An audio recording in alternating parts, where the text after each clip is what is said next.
Assalamualaikum warahmatullahi wabarakatuh. Innal hamdalillah nahmaduhu wa nasta'inuhu wa nastaghfiruh wa na'udzu billahi min shururi anfusina wa min sayyiati a'malina. May yahdihillahu fala mudilla lahu wa may yudlil fala hadiya lahu. Asyhadu an la ilaha illallah wa asyhadu anna Muhammadar Rasulullah. Allahumma shalli ala sayyidina Muhammad wa ala alihi washabbihi wasallam.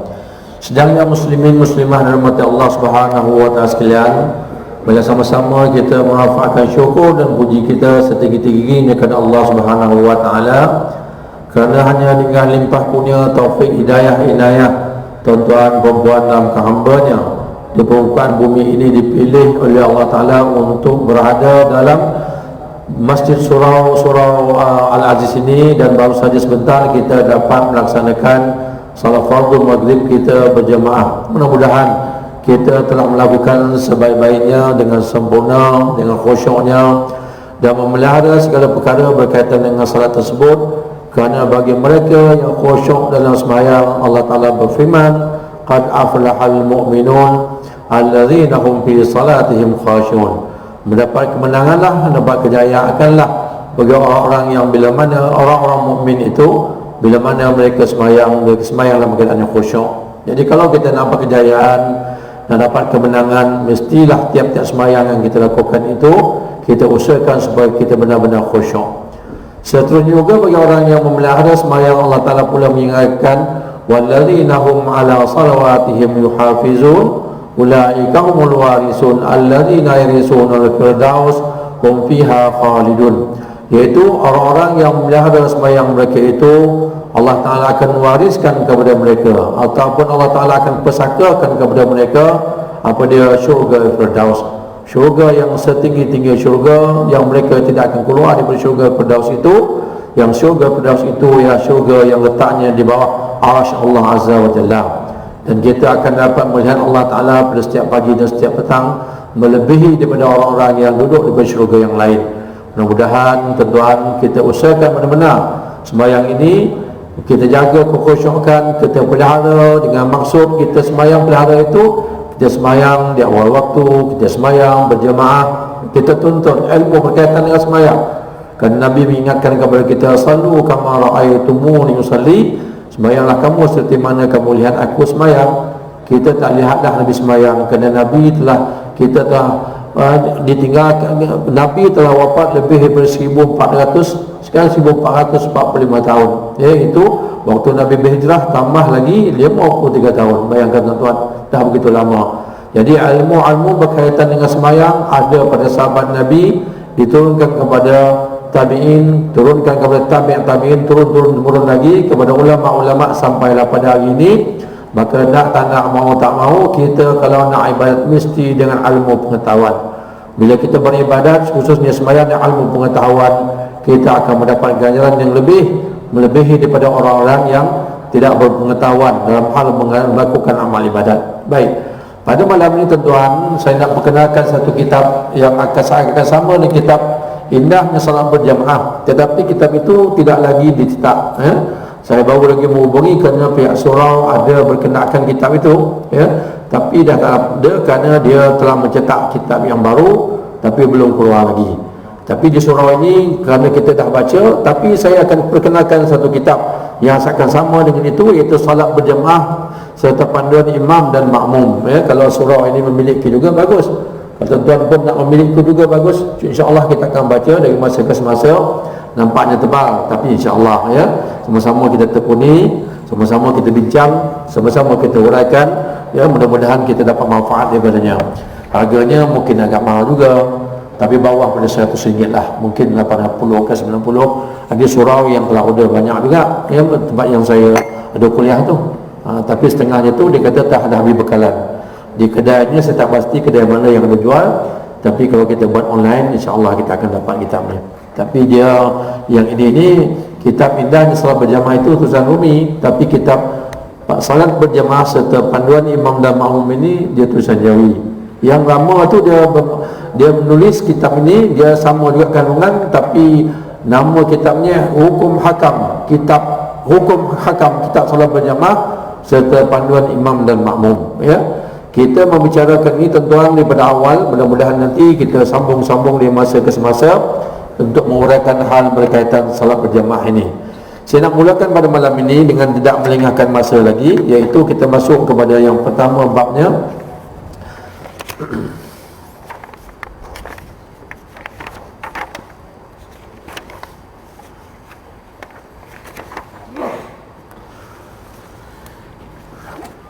Dia ada lebih daripada berapa ratus, 600 lebih muka. Banyak kan, 600 muka lebih. Tak apa, insyaAllah panjang umur kita baca dari masa ke semasa. Bismillahirrahmanirrahim. Alhamdulillahirabbil alamin, wassalatu wassalamu ala asyrafil anbiya wal mursalin sayyidina Muhammad wa ala alihi washabihi ajmain. Dimulakan man yuridillahu bihi khairan an yufaqihu fid din. Hadis Nabi mengatakan, barang siapa yang Allah inginkan kebaikan kepadanya, Allah Ta'ala akan fahamkan dia akan urusan agamanya. Saya ulang balik, man yuridillahu bihi khairan an yufaqihu fid din. Hadis Nabi mengatakan, barang siapa yang Allah inginkan kebaikan kepadanya, ya, kalau Allah Ta'ala nak kebaikan kepada kita, Allah Ta'ala akan fahamkan dia dalam urusan agama. Di antaranya orang itu akan rajin duduk dalam majlis ilmu. Kerana kalau nak faham tentang agama ni, mesti duduk dalam majlis ilmu, duduk dalam kuliah. Kalau kita bersendirian, tak duduk majlis ilmu, tak duduk kuliah, daripada mana kita akan dapat ilmu itu? Sudah mungkin tidak. Jadi demikian orang yang menekuni ilmu pengetahuan duduk dalam kuliah-kuliah, mudah-mudahan kita akan menempati. Seperti mana hadis ini, barang siapa yang Allah inginkan kebaikan kepadanya, Allah akan fahamkan dia dalam urusan agama. Jadi kehadiran kita ni sudah tentulah kita dapatnya hidayah daripada Allah Ta'ala. Kalau kita tidak dapat hidayah dan tidak dapat izin dari Allah Ta'ala, maka kita tidak akan berada di sini. Mungkin kita berada di tempat lain. Tajuk-nya ialah salat berjamaah. Ini adalah satu perbahasan tentang hukum hakam berjamaah. Hukum hakam salat itu lain. Ini hukum hakam berkaitan dengan salat berjamaah, iaitu sama ada dari sudut syarat-syaratnya, adab-adabnya, perkara-perkara yang makruh mengenainya maupun yang menggugurkan tuntutannya. Dia kata dalam kitab ini, dimulakan ini satu perbahasan dalam kitab ini tentang hukum hakam salat berjamaah. Dia akan merangkumi, iaitu perkara yang berkaitan dengan syarat-syarat berjamaah itu. Selama ni mungkin kita tahu, mudah-mudahan kita tahulah apa yang dikatakan dengan syarat sah sembahyang, rukun sembahyang. Itu asas yang kita kena tahu, iaitu asasnya kita kena tahu apa yang dikatakan kaifiat sembahyang, tata cara sembahyang. Maka nak tahu tata cara sembahyang itu, di dalamnya terkandunglah syarat sah sembahyang, rukun-rukun sembahyang. Kita kena faham. Di antara syarat sah sembahyang, orang nak sembahyang mesti dalam keadaan dia tidak dalam keadaan berhadas, sama ada kecil ada besar. Dia mesti dalam keadaan dia berwuduk, pakaiannya, tempat sembahyangnya dan juga badannya suci daripada najis. Waktu dia nak sembahyang mesti menghadap kiblat. Waktu dia sembahyang mestilah menutup aurat. Itu di antara syarat-syarat sah sembahyang. Itu syarat sah sembahyang, ya. Kemudian diikuti pula kalau kita berjamaah, ada pula syarat-syarat berjamaahnya pula. Di antaranya bila kita ikut imam, syaratnya kita mesti berniat sebagai makmum. Kalau kita ikut imam, tiba-tiba kita tak berniat sebagai makmum, melebihi satu rukun, sembahyang kita jadi batal. Kita ikut imam tapi kita tak niat sebagai makmum, kita ikut dia rokok, kita rokok, dia tidak, kita yang tidak, maka sembahyang kita batal. Tetapi kalau kita ikut seseorang itu tapi secara kebetulan, ya, kita tidak berniat imam, tapi kita bersama dengan dia tapi kita tak ikut, tapi bila kita lakukan rokok, dia tidak, kita yang tidak, itu tak ada masalah lah. Ini yang dikatakan kita tak niat ikut imam tapi kita ikut. Dia rokok, kita rokok, dia berdiri, kita berdiri, dia sujud, kita sujud, dia salam, kita salam. Jadi apa maknanya? Jadi maknanya kita ikut dia tapi tidak niat berjamaah, maka sembahyang kita jadi batal. Di antaranya lah, ya. Kemudian bila syaratnya lagi, bila kita sembahyang berjamaah, saya sebut dululah contoh yang dikatakan syarat bagi berjamaah ni. Bila kita sembahyang berdua, kaki kita punya tumit mesti ke belakang daripada tumit imam. Tidak boleh mendahului imam, mesti belakang daripada imam, ataupun sekurang-kurangnya kalau sama dengan imam itu makruh, hendaklah kaki makmum itu ke belakang sedikit, ya. berniat ikut imam, ya. Jadi di antaranya katakan syarat adab-adabnya dan juga perkara-perkara yang makruh mengenainya maupun yang menggugurkan tuntutannya. Semua perkara itu nanti akan dibincangkan dalam kitab ini berkaitan dengan syarat berjamaah, adab-adab berjamaah, ada imam, ada makmum, perkara-perkara yang makruh ataupun yang tidak disukai. Walaupun mungkin sembahyang jemaah kita itu sah tapi tidak disukai kerana kita melakukan perkara yang makruh, akan disebutkan juga dalam kitab ini, kita akan tengok nanti. Maka dikatakan hakikat salat berjamaah ialah hubungan yang terhasil antara imam dan makmum. Bila kita menyebut berkaitan jamaah ini, mestilah ada imam, ada makmumnya. Kalau dia sembahyang seorang, tidak dianggap sebagai berjamaah, ya. Untuk berjamaah itu mesti ada imam, mesti ada makmumnya. Syarat nak jadi berniat, nak jadi sembahyang jemaah itu, makmumnya mestilah pula berniat sebagai makmum, wajib, ya. Kalau imam dia tak berniat, dia tak dapat pahala. Seorang makmum ikut imam, jemaah imam ke seorang itu, dia berniat sebagai makmum. Orang yang dia imamkan itu tidak berniat sebagai imam, orang yang dianggapnya sebagai imam itu tak dapat pahala berjemaah. Orang yang jadi makmum itu dapat pahala berjemaah. Baik, itu dikatakan salat hakikat salat berjamaah ialah hubungan yang terhasil di antara imam dan makmum. Sekalipun makmum itu seorang saja. Jadi maknanya kalau berjamaah ini sekurang-kurangnya ada seorang imam, ada seorang makmum, maka terhasillah yang dikatakan berjamaah. Tapi balasan pahalanya tuan-tuan akan dikira ikut ramainya berjamaah. Lebih ramai kita berjamaah, tiap-tiap orang akan dapat lebih pahalanya. Orang kata Nabi, sembahyang seorang berdua lebih baik daripada sembahyang seorang, sembahyang bertiga lebih baik daripada sembahyang berdua, sembahyang lebih daripadanya lebih baiklah daripada yang bilangan 3, 4 sebagainya. Jadi maknanya kalau lebih ramai kita berjemaah, jumlahnya makin banyaklah kita akan dapatkan jalan pahalanya hasil daripada kita datang berjemaah. Jadi surau Al-Aziz ni mudah-mudahan, ya, setakat ini kita tengok jemaahnya pada setiap waktu memang ramailah. Alhamdulillah. Kalau boleh kita ramaikan lagi dari masa ke semasa. Baik, ianya ada satu-satu daripada ciri-ciri khusus umat Nabi Muhammad. Ini hanya satu ciri yang terdapat pada umat Nabi Muhammad bagi menunjukkan syiar Islam. Kerana berjamaah itu menunjukkan syiar Islam. Di kawasan ini kalau tak ada lah surau ini, masjid ini, tiba-tiba orang datang ke sini. Penghuni tempat ini, dia kata ada tak orang Islam sini? Dia tak surau pun tak ada, orang berjemaah pun tak ada. Tapi dengan adanya surau, orang datang tengok ada orang berjemaah, maka orang tahu di Prima ini kebanyakannya adalah orang Islam. Kalau tak ada itu, tak ada tanda-tandanya di kawasan itu, ya. Kerana orang pun kita tak jumpa selalu, masing-masing masuk rumah, keluar, kerap jarang kita jumpa. Tapi yang kita berhimpun di sini ramai, maka kita dapati orang-orang di Persis 11 ke ataupun di Prima ini adalah ramai Islam. Itu menunjukkan syiar Islam, ya. Jadi sembahyang jemaah itu adalah sebagai tanda syiar Islam. Wujudnya surau dan masjid itu juga sebagai syiar Islam, menggambarkan Islam itu wujud, ada dan diimarahkan sekali.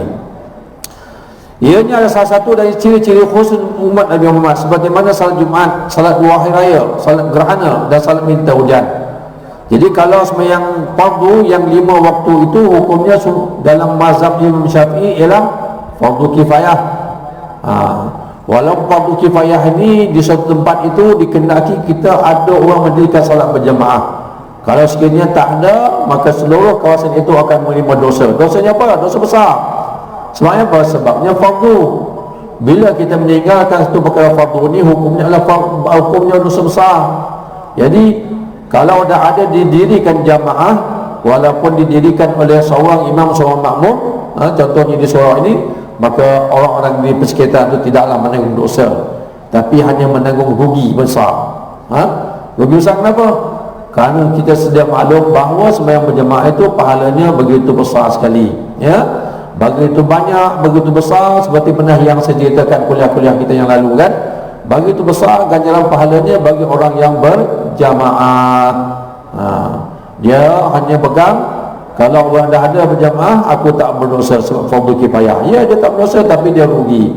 Kalau dia sembahyang sendiri hanya dapat satu, sembahyang berjamaah bukan hanya sekali 27, Tapi seperti mana kita baca dulu, fadilat berjemaah itu tiap-tiap satu daripada 27 itu besar dia punya perkara yang terkandung dalamnya. Kemudian dia katakan, saya berkata Al-Munawi, hikmahnya ialah disyariatkan ataupun diwajibkan, disuruh kita ni sembahyang berjamaah untuk menyemai semangat kasih sayang di antara ahli jamaah. Jadi antara ini tersemailah, terjalinlah hubungan kasih sayang di antara kita, berkenal-kenalan daripada kita, adalah hubungan silaturahmin, apapun ukhuwah persahabatan di antara kita, ya. Kalau tidak tu, kalau bukannya sembahyang jemaah, agaknya di kala mana kita akan dapat berjumpa? Di pejabat, orang pejabat saja, mungkin tak semuanya orang pejabat kita duduk sini, hanya mungkin tak berapa orang saja kita kenal. Mungkin orang-orang di Prima tak pernah kenal orang rumah tiri sana. Orang di Prima ni tak kenal orang di Melenjau. Orang Melenjau pun tak berapa kenal kawasan kita ni. Maknanya kerana tidak ada pertemuan, tidak ada perjumpaan, tapi hasil daripada kita berjamaah, khususnya orang-orang yang hadir ini dah kenal lah di antara kita ini. Walaupun setengah kita ni tak ketahui namanya sebagainya, tapi kita dah perasan dah, ya. Kalau di mana-mana kadang-kadang walaupun kita tak perasan, dia sahaja orang akan tegur kita, Assalamualaikum sebagainya. Jadi maknanya dia kenal tu. Maknanya mungkin dia itu datang daripada kawasan kita dan sama berjamaah dengan kita. Jadi itu kelebihan kita umat Islam ni, ya. Kerana kita ada surau, ada masjid, tempat kita berhimpun. Dan saya semalam kita berjamaah 5 kali saya semalam. Cuba bayangkan tuan, kalau 5 kali kita berjumpa dengan kawan-kawan kita, terutama kita yang pencen ni kan, tak pergi kerja dah, zuhur kita ada juga, asar ada juga, maghrib ada juga, isyak ada juga, semua ada juga, kan. Jadi sudah tentulah kita kenal antara satu sama lain. Besar faedahnya, ya. Antara jiran tetangga, dengan adanya salat berjamaah juga, orang yang kurang arif dapat belajar daripada orang alim apa yang mereka kurang tahu, khususnya perkara-perkara yang lain berkaitan dengan salat. Jadi kebaikan pertama tadi, dapat kita berukhuwah, dapat kita bersaudara sama muslim, dapat kita mengeratkan silaturahmi, dapat kita bekerjasama, dapat berkenal-kenalan. Yang keduanya pula dikatakan dapat kita belajar.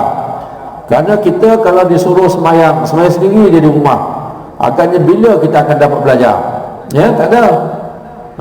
Tak ada. Tapi bila kita hadir berjemaah, pihak surau khususnya Al-Aziz, wujud khabar-khabar kuliah, wujud khabar majlis ilmu, aktiviti sebagainya, kita hadir. Sekurang-kurangnya walaupun kita hadir di antara maghrib dengan isyak, kalaulah kita hadir dah banyak tahun dah, 10 tahun, 15 tahun, 20 tahun dah kan, tentulah kita dah jadi alim dah rasanya, kan. Dah 20 tahun berjamaah, satu hari 5 kali, dan pula bila kita berjamaah ada pula baca ilmu pada waktu maghrib dan isyak, hari-hari pula. Dan kita hadir tu jamaah atau baca ilmu tu dah 20 tahun, alim dah tuan-tuan, betul tak? Kan, kitab pun para alim ulama yang mengajar pun banyak kitab dia baca dah, ya. Jadi mudah-mudahan gitulah, ya. Jadi maknanya sekurang-kurangnya amal apa-apa yang diajarkan oleh guru-guru ataupun pengkuliah-pengkuliah itu membantu kita untuk nak memahami khususnya tentang akidah, juga tentang amal ibadat kita, sangat penting. Kalau tak ada, di mana kita akan belajar? Sendiri-sendirilah, ya. Tidak ada bertukar-tukar fikiran, tak ada orang mengajar sebagainya. Kalau kita sanggup pergi belajar tempat-tempat yang ditentukan untuk mengajar, kelas-kelas yang berbayar dan sebagainya, ada apalah. Tapi agaknya berapa orang yang sanggup buat demikian? Tak ada. Itu sebabnya kalau kita tengok kawasan yang sepi, ada surau, ada masjid, tapi tak ada kuliah, tak ada jemaahnya. Kita tengok jemaahnya di sana atau orang di sana, bagaimana keadaannya, ya. Jadi itu maknanya kita manfaatkan, samping kita tentang berjemaah, kita manfaatkan di antara dua perkara ini, kita dapat bertemu, bersahabat. Yang keduanya kita dapat ilmu pengetahuan. Kalau berkaitan, khususnya berkaitan amal ibadat kita, duduk di majlis ilmu, jangan kita tinggalkan majlis ilmu. Kalau kita tinggalkan, amat rugilah kita.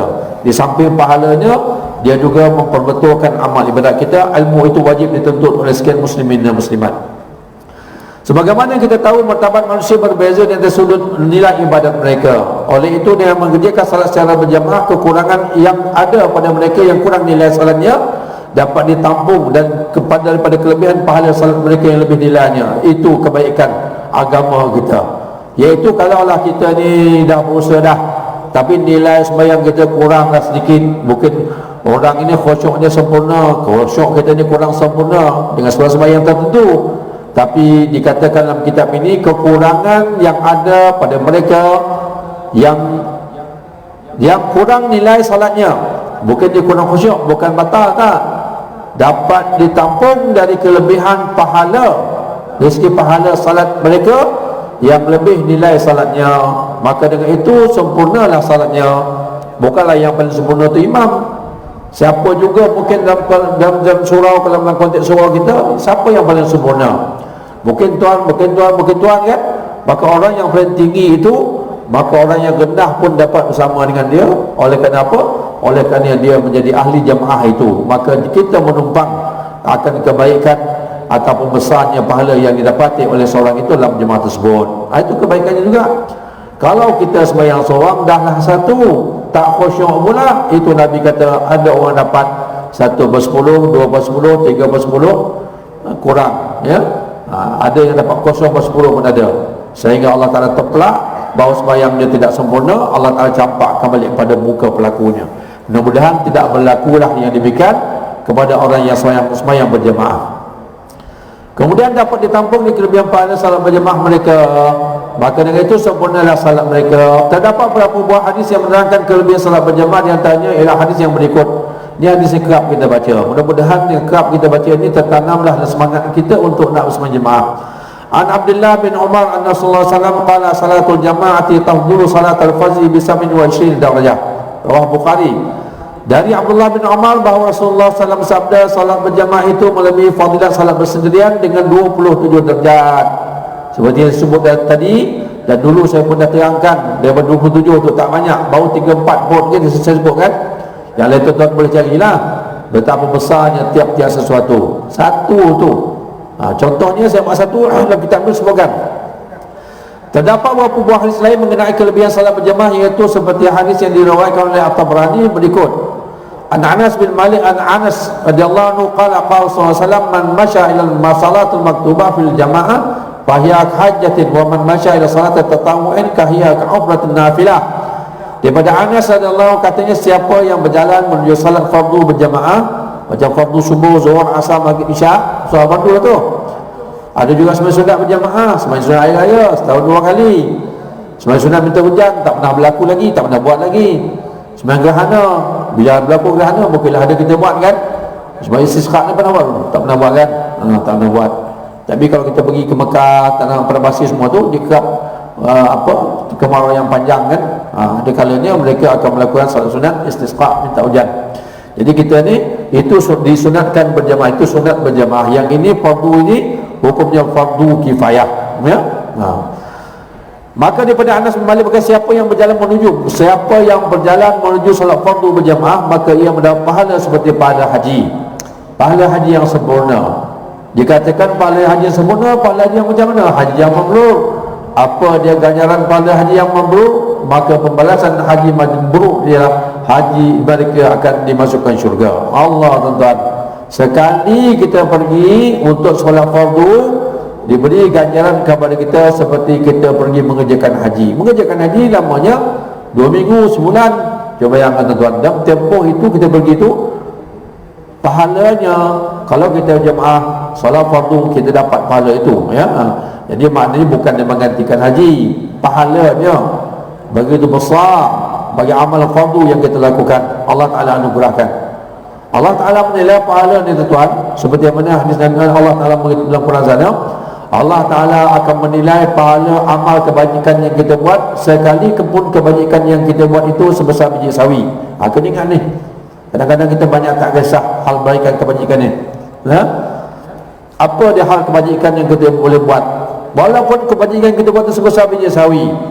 Datang kita dalam surau, contoh kan, bawa dalam surau lah, banyak kerja yang susun kursi ke, susun kitab-kitab ke, jumpa sampah buang ke, ya. Memanglah dah ada siapnya, dah ada datang puasa kan. Mereka memang dapat dah tentukan pahala. Kita yang lain-lain ni, apa yang perlu kita buat untuk kita dapat senangkan? Allah Ta'ala kata, Allah Ta'ala yang firman ni, maksudnya barang siapa yang buat kerja kebajikan, walaupun kebajikan yang dia buat itu sebesar biji sawi, kecil sangat tuan-tuan, lalu nampak sampah ambil buang dalam tong sampah, lalu nampak duri ambil buang duri kan, kaca sebagainya, orang itu diberikannya pahala macam mana tuan-tuan? Maka pahala walaupun dia sekecil itu, maka pahalanya akan dilipat gandakan. Dalam Al-Quran yang lain dia beritahu digandakan sehingga 10 hingga kepada 700 kali ganda. 700 kali ganda. Malahan Allah Ta'ala kata akan ditambah lagi mengikut kehendak Allah Subhanahu Wa Ta'ala. Maka ini memberi semangat dan kekuatan kita bagi kita nak menghimpun sebanyak-banyaknya pahala kebajikan ini. Buatlah, walaupun kecil walaupun besar, buat ya sembahyang dia tentulah. Kalau kita baca tadi tu baru kita hadir berjemaah satu waktu pun, pahalanya 27 derajat. Dalam 27 derajat itu satu daripadanya ialah pahalanya seperti pahala mengerjakan haji. Ya Allah, teman-teman. Jadi maknanya itu yang saya katakan, dan juga para alim ulama katakan, orang yang tidak hadir berjamaah dia sangat rugi. Bila ruginya? Besok pada hari kiamat, di mana Allah Ta'ala menegakkan neraca keadilannya, Allah Ta'ala akan timbang. Faman ya'mal misqala dzarratin khairan yarah wa man ya'mal misqala dzarratin syarran yarah. Kecil macam mana pun Allah Ta'ala akan lihat kebaikannya, kecil macam mana pun keburukannya Allah Ta'ala akan lihat, akan timbang. Walaupun kebaikan yang kita buat itu tersembunyi dalam himpunan batu, dalam batu sekalipun, kan, tersembunyi, tak ada siapa yang tahu, tapi Allah Ta'ala tahu kebajikan. Orang tak nampak pun yang kita buat. Contoh kita datang surau, contoh buat apa benda, orang tak nampak. Itulah buat surau lah. Kalau kita blok kita di mana-mana kita berada, ada sahaja kita boleh buat kerja kebajikan. Tapi yang satu lagi tu kemungkaran jangan buat. Kerana kemungkaran walaupun sekecil, kemungkaran Allah Ta'ala akan lihat juga. Tapi pembalasannya tak sama lah dengan kebaikan.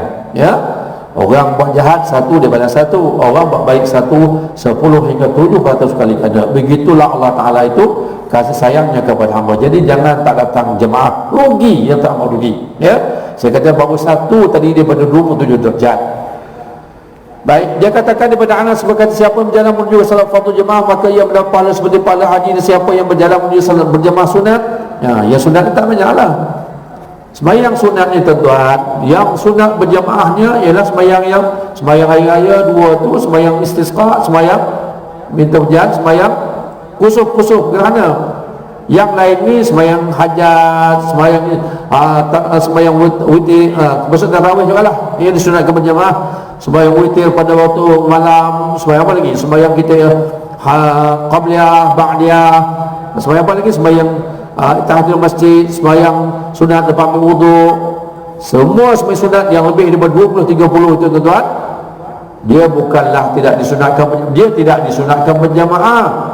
Tetapi kalau dilakukan secara berjamaah juga, dia dianggap juga sah. Dia enggak sah sembahyang. Tapi dia tak ada pahala jemaah pun, oleh mereka tak payahlah lakukan. Ya. Tapi kalau ada keperluan, contohnya sembahyang hajat yang diminta oleh pejabat agama, musim-musim sekarang ni kita mendoakan Palestin kan, dan perjuangan yang menentang Zionis ni, dia minta kita sembahyang jemaah untuk sembahyang hajat, maka harus kita lakukan. Jangan kita ada yang menentang. Memanglah kita tak dapat pahala jemaah kerana kita nak minta sama-sama kita mendoakan dan kunut nazilahnya dengan doa lepas sembahyangnya. Mudah-mudahan dalam seluruh dunia ini mendoakan orang Palestin itu akan adalah dalam kalangan kita ini doanya akan dimakbul dan diperkenankan oleh Allah Ta'ala. Walaupun semua orang Allah Ta'ala, mungkin Allah Ta'ala akan perkenankan ya, doa kita ni, tapi Allah Ta'ala memperkenankan itu mengikut apa yang Allah Ta'ala kehendaki ya, kerana Allah Ta'ala itu maha mengetahui.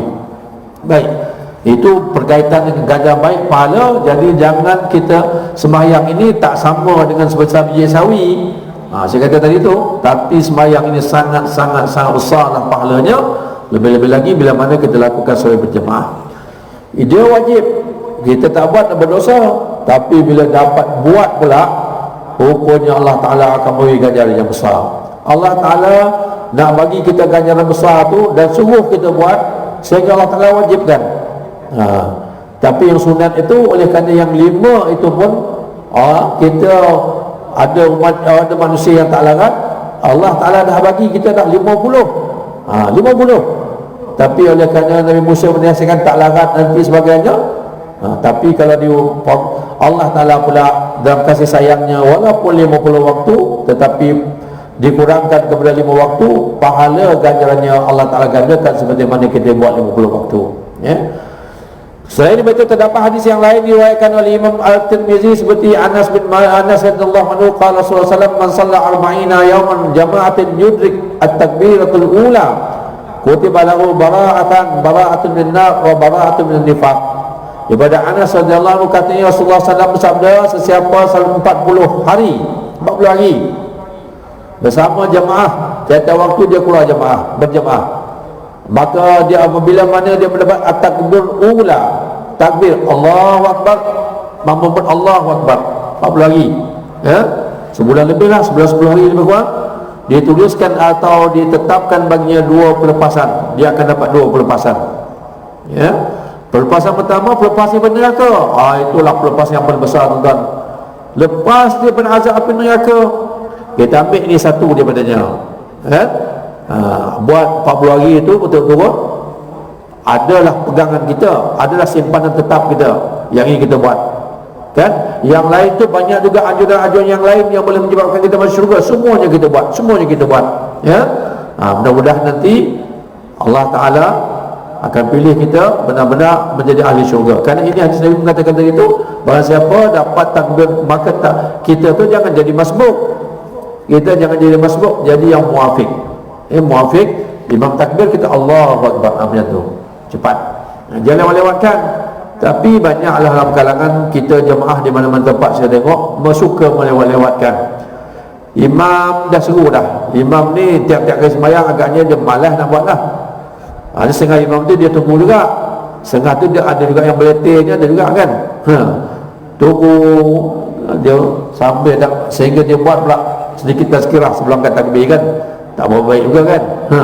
Jadi sebenarnya kita makmum dah tahu dah, maknanya bila mana disuruh kita qamat, ya, waktu qamat itu kita dah berada duduk, bila duduk selesai qamat kita berdiri. Kalaupun kita berada di mana-mana, cepatlah kita berada pada saf, ya, bersama saf, kerana kita tak nak nanti, kerana kita siap sedia dah. Kerana imam ni kadang-kadang dia tak baca apa-apa, dia pergi kat situ, pergi kat tempat imam, Allahu Akbar, kita masih lagi sana sini kan, setengah imam tu dia kadang ke belakang. Tapi memang patut begitulah, sufu bakum, luruskan saf kamu, rapatkan saf kamu, rapatkan rapat-rapat, isi ruang kosong. Dah tengok juga lah, makan masa 30 saat sebagainya. Tapi kalau ada lagi yang kemudian tu, tu tak tahulah, nasib masing-masing lah kan. Jadi sebenarnya tunggu juga.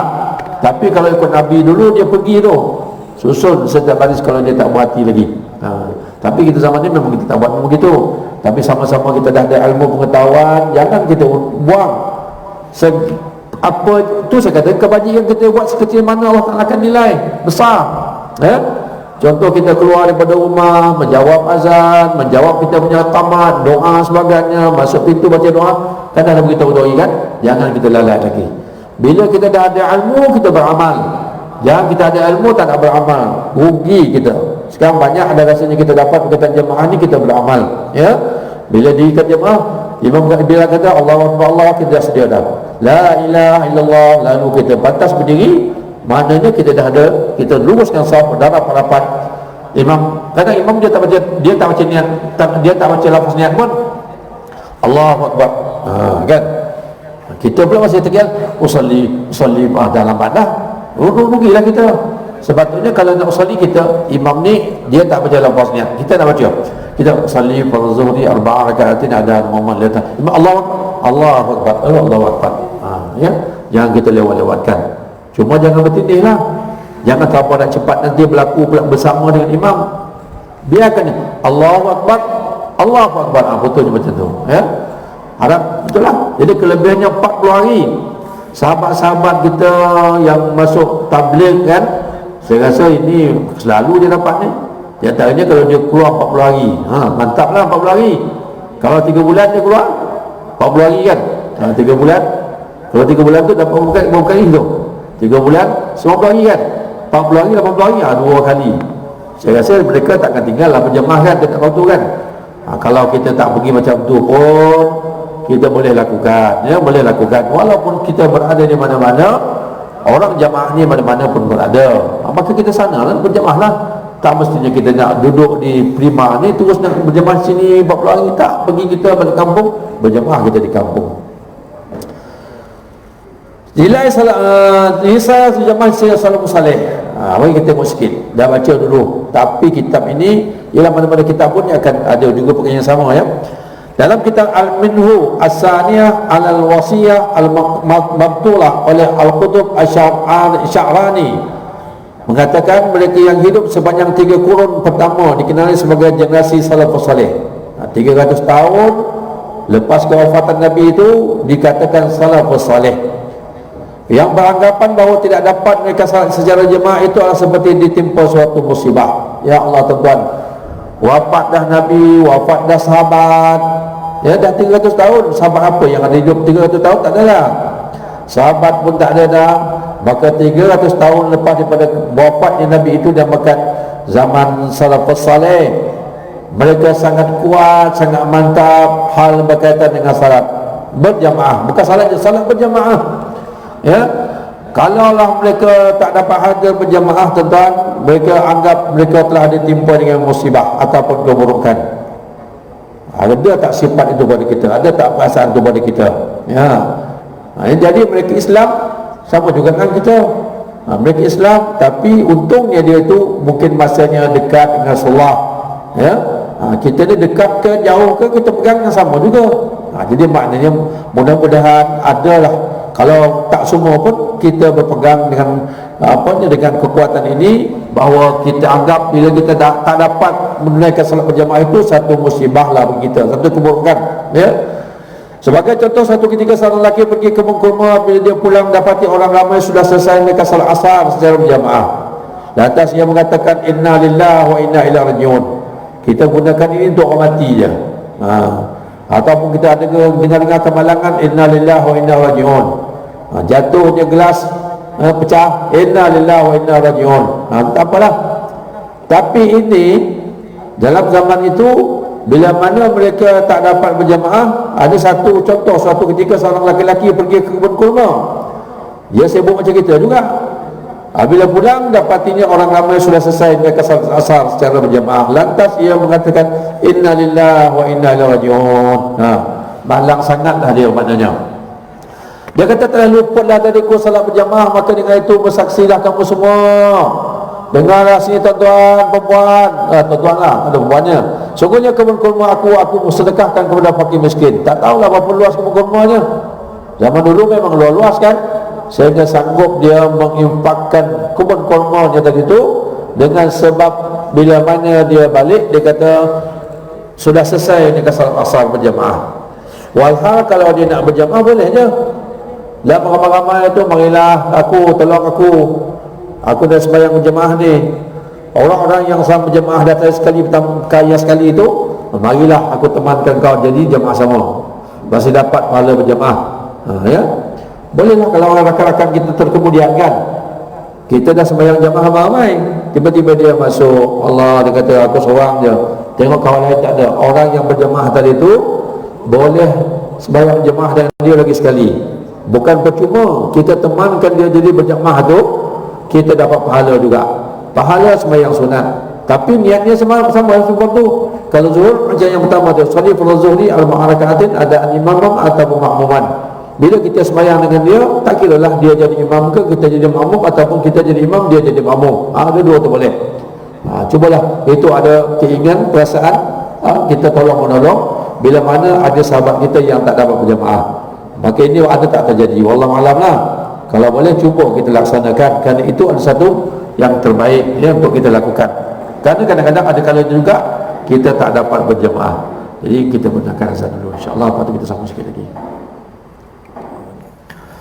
Baik, berkaitan dengan tadi itu, sahabat tadi itu bukan sahabat ya, ini zaman salafus saleh. 300 tahun, sekitar 300 tahun Nabi ditinggalkan oleh Nabi.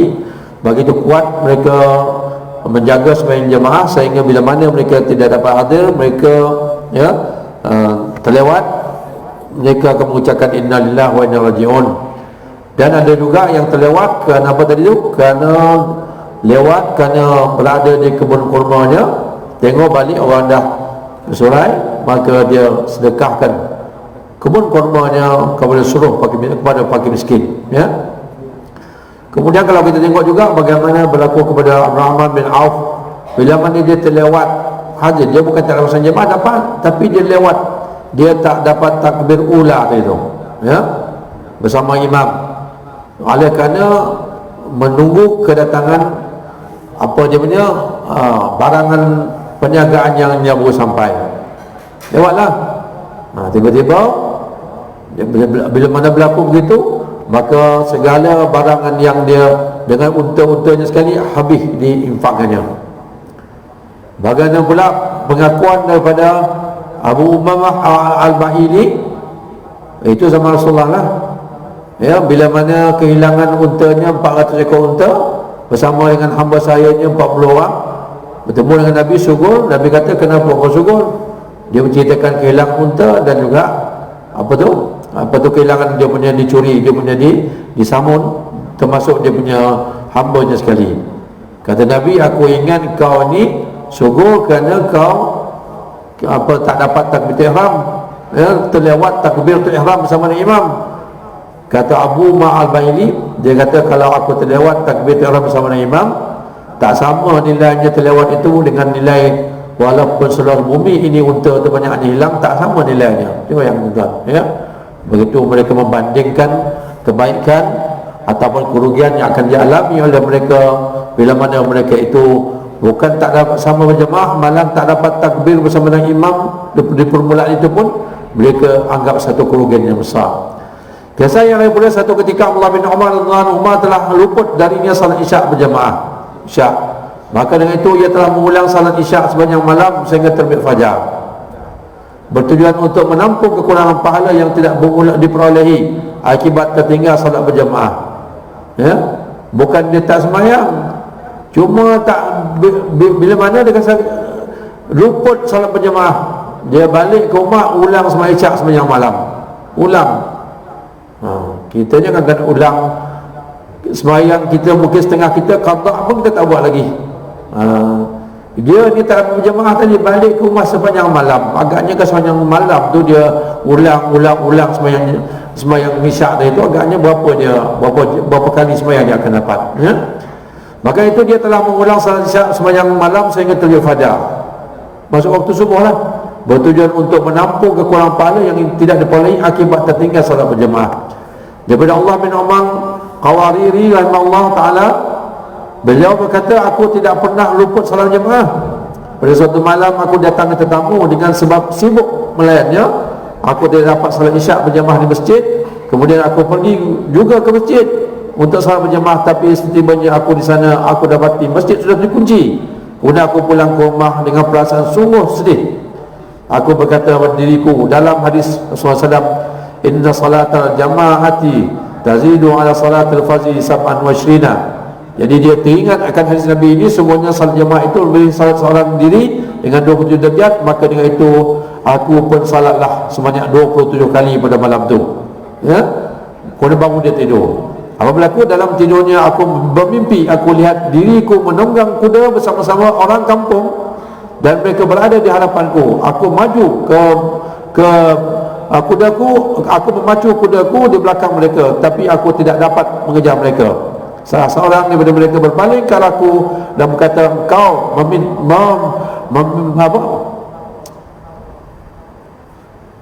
tidak akan dapat mengejar kami. Aku bertanya, mengapa? Dia berkata, kerana kami salat berjemaah, isyak berjemaah, sedangkan kau salat sendirian. Aku terus terjaga dengan perasaan yang amat sedih dan hibau. Walau buat macam mana pun tak sama lagi dengan kehilangan satu waktu sembahyang berjemaah. Buatlah macam mana pun, dia tak sama lagi nilainya, ya.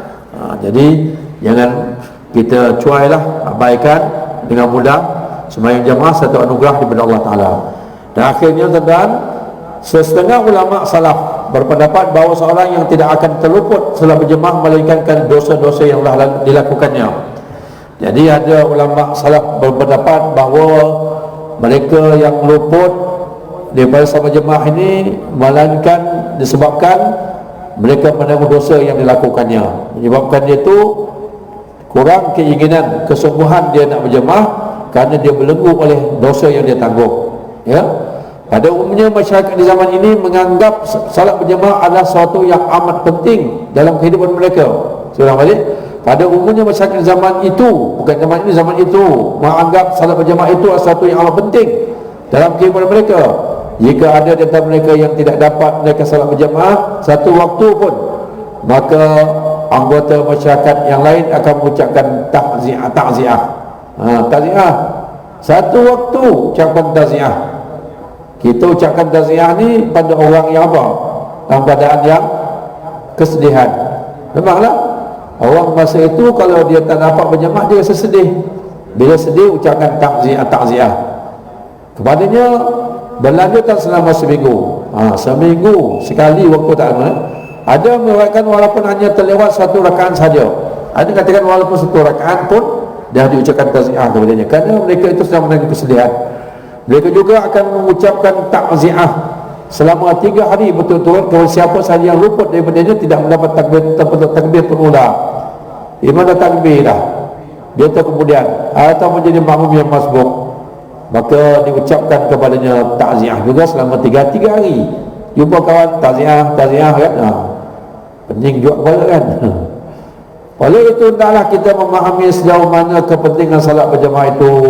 Setelah kita baca sedikit sebanyak tuan ya daripada sahabat-sahabat Nabi, para salaf-saleh ya yang mengkabarkan di sana itu betapa mereka itu ya sangat menjaga dan memelihara salat berjemaah. Tak lain tak bukan mereka itu menambahkan kebaikan yang telah dikatakan oleh Nabi kita Muhammad SAW akan kebaikan kerana mereka itu hadir berjemaah. Jadi mudah-mudahan yang kita membaca, memahami, mudah-mudahan kita dapatlah menteladani. Walaupun mungkin tak dapat kita ikut seperti mana yang mereka itu lakukan ya, sekurang-kurangnya kita usahakanlah ya 5 waktu sehari semalam tu. Kalau kita sibuk macam mana pun, kita ada di sini, kita ada di mana-mana surau yang berapi dengan sini. Kalau kita di pejabat, mana-mana jemaah dirikan, kita adalah di mana-mana pun, asalkan kita dapat berjemaah. Kerana kita tak nak kehilangan keajaran baik dan juga fadilat serta pahala yang dijanjikan oleh Nabi kita Muhammad SAW berkaitan kelebihan daripada salat berjemaah ini ya. Jadi insya-Allah tuan-tuan, nanti kita akan sambung lagi. Pengarang kitab ini dia mengatakan nilai salat berjemaah di masyarakat kita masa kini. Dia tengok pula ya, bagaimana kita nilai pada hari ini. Masjidnya banyak, suraunya banyak. Kalau Putrajaya ni suraunya lebih dari 70, masjidnya ada 3. Jumlah penduduk kalau dibandingkan dengan penduduk, berapa yang hadir jemaah, berapa pula jumlah penduduk Islamnya. Ya, kita akan dapat nilai macam mana. Itu dalam Putrajaya. Kalau seluruh negara, masjidnya kalau tak salah saya ada 6,000, 7,000 lebih. Agaknya kalau dihimpunkan pada satu waktu itu, bilang jamaahnya, buatkan datanya, jumlah penduduknya Islam berapa juta, kita tengok ya. Jadi mudah-mudahan bila mana kita membaca ni, bolehlah memberi kekuatan dan semangat kepada kita untuk kita sama-sama menjaga salat berjemaah. Mudah-mudahan kita tidak termasuk golongan orang yang rugi, khususnya bila mana kita kembali pada Allah Subhanahu wa taala. Mudah-mudahan kita mati dalam keadaan kita beriman, mantap, takwa, amal soleh. Dosa tak ada walaupun sedikit melainkan pahala yang kita bawa. Bila mana kita bawa pahala kebanyakan amal soleh, di waktu kita nak mati, Allah Ta'ala berfirman, ya ayyatuhan nafsul mutmainnah irji'i ila rabbiki radiyatan mardiyah fadkhuli fi ibadi wa dkhuli jannati. Ya ayyatuhan nafsul mutmainnah, wahai nak mati tu, wahai orang-orang yang berjiwa tenang, orang beriman, bertakwa, beramal saleh, waktu nak mati jiwanya tenang. Irji'i ila rabbika radiyatan mardiyah, kembalilah kepada Tuhanmu yang redha lagi meredai. Fadkhuli fi ibadi, masuklah kamu dalam golongan hamba-hambaku. Wadkhuli jannati, masuklah juga dalam syurgaku. Bayangkan, kerana mereka waktu nak mati, mereka dah bereskan kewajipannya pada Allah, kewajipan pada makhluk, dan juga kalau ada dosa-dosa yang pernah dia buatkan, yang dia lakukan, dia telah laksanakan, mohon ampun dan bertaubat benar-benar pada Allah Subhanahu wa taala. Jadi pada ketika itu dia hanya bawa ganjaran baik, pahala dan kebajikan. Manakala dosa telah pun diselesaikan masih hidup dalam dunia, maka itu sebabnya mereka pergi kepada Allah dalam keadaan jiwa yang tenang. Manakala orang yang pergi dalam keadaan dia bawa dosa, lebih-lebih lagi orang kafir, Allah Ta'ala dan malaikat maut akan cabut nyawanya seperti mencabutkan satu dahan yang berduri. Bayangkan daripada kapas, you bayangkan, maka berjurai-jurailah kapas itu tersangkut pada batang yang berduri. Waktu nak mati pun dah seksa, lebih-lebih lagi lah waktu berada dalam kubur, bila mana didatangi oleh malaikat Munkar dan Nakir. Dan begitu juga waktu kiamat, begitu jugalah di padang mahsyar, dan begitulah akhirnya nanti kita bimbang akan diseksa dan neraka Allah Subhanahu wa taala. Jadi yang baik itu semua datang kepada Allah. Sesudah itu kelemahan saya. Ada apa pertanyaan ke? Tak ada ya? Mudah-mudahan kita sama-sama diberi rahmat dan di akhir dengan tasbih kifarah dan juga surah Al-Asr. Subhanakallah bihamdika asyhadu an la ilaha illa anta astaghfiruka wa atubu ilaik. Bismillahirrahmanirrahim. Wal 'asri innal insana lafi khusr alladziina aamanu wa 'amilus shalihat wa tawaasaw bil haqqi wa tawaasaw bis sabr. Assalamualaikum warahmatullahi wabarakatuh.